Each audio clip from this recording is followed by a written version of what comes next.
মিনাশ-শাইতানির রাজিম। বিসমিল্লাহির রহমানির রহিম। সময় দ্রুত অতিবাহিত হওয়া।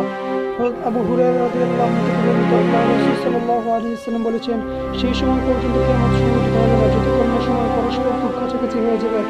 সে সময় বছর, মাসের, মাস, সপ্তাহের, সপ্তাহ, দিনের, দিন, ঘন্টার আর ঘন্টা, খেজুরের পাতা বা ডালের প্রজনন সময়ের সমান হয়ে যাবে।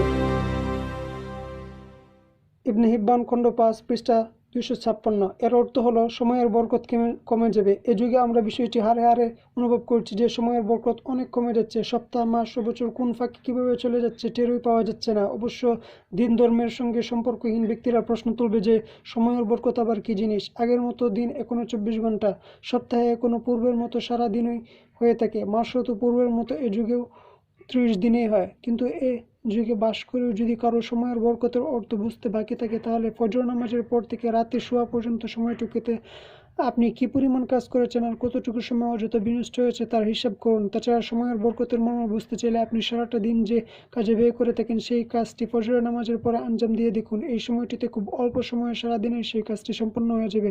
অল্প সময়ে অনেক কাজ হয়ে যাওয়ার নাম সময়ের বরকত, আর দীর্ঘ সময় হয়েও তেমন কোনো কাজ আঞ্জাম দিতে না পারার নাম সময়ের বরকতহীনতা। জীবনের প্রতিটি পদে, প্রতিটি ক্ষেত্রে হিসাব করে দেখুন আমরা সময়ের বরকতহীনতার যুগে বাস করছি কিনা।